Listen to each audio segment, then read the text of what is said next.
We're starting on Sky Atlantic and Now TV with a new drama series that arrives on Thursday the 19th of September.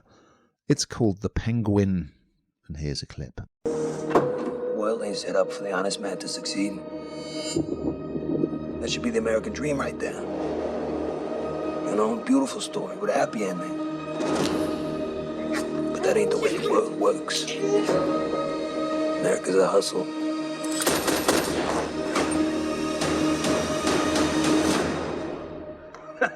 Not that I'm complaining.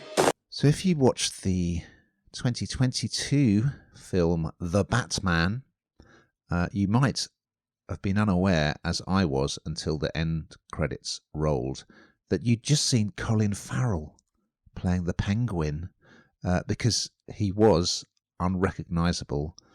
And he's reprising that role in this new series from the DC universe. So he's got a lot of prosthetics, and he's got a fat suit and a gold tooth and a scar. He looks great, and he is superb in this. So yes, I'm sure most people will be familiar with the fact that the Penguin is one of the villains in the Batman's world, being played over the years by various people, including Burgess Meredith and Danny DeVito. A lot of Batman films start with the Caped Crusader staring out over Gotham City. Well, this new series starts with the Penguin doing the same thing.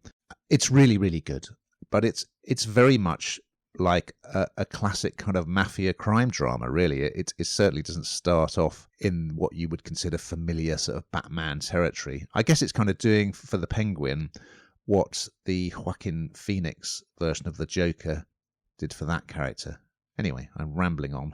So we're picking up from where the Batman left off, which was the Riddler had sort of caused a big flood in Gotham City, and a crime kingpin has died. So there's a power vacuum. Classic situation, of course. And this version of the Penguin, well, he kind of looks like a mobster, basically. He's got that familiar penguin waddle because he has a sort of deformed foot, which we see. And he is the proprietor of a nightclub, but he's heavily involved in, the underworld, basically, and drug dealing and that kind of thing. It starts off with a showdown between himself and the son of the deceased crime kingpin, who is kind of taking over his empire. It's a great sequence, and I like the fact it's quite bold in that it just lets the two men sit opposite each other and talk for a while, which is great to see. And then he kind of falls in with this young delinquent who's trying to nick the wheels from his Maserati. So they go on a kind of journey into the city's underbelly, which is really well done. And then later on, we're going to meet the daughter of the deceased mobster. She's called Sophia, a.k.a. Hangman. She's played by Kristen Milotti, who's very kind of wide-eyed look. And she's been released from Arkham Asylum. So yes, these two are going to meet. And, well, not to say too much more about it, because it's much more fun just to let it unfold. But I think it is really, really good. Farrell is fantastic. The Penguin, this version of the Penguin, is a fascinating character. He's incredibly violent and ruthless. But there's also a slightly kind of brooding, almost kind of melancholy side to him as well. So, yeah, superb. I absolutely loved it. You don't have to be a Batman fan at all to enjoy this. You don't even really need to know anything about the Batman universe. It is A1. What did you think, Hannah? Well, I'm a massive fan of Colin Farrell anyway, so I'm there all the way.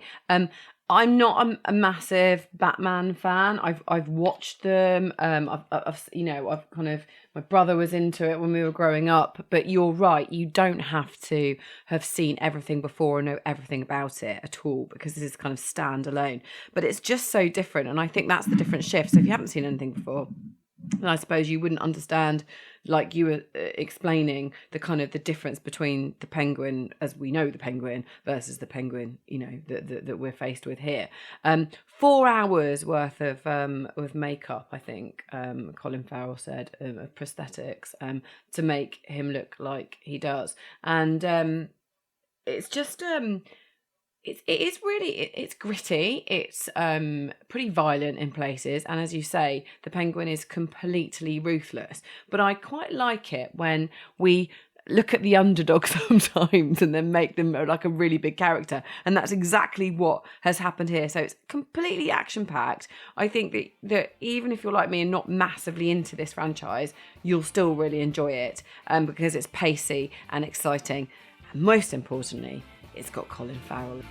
Okay.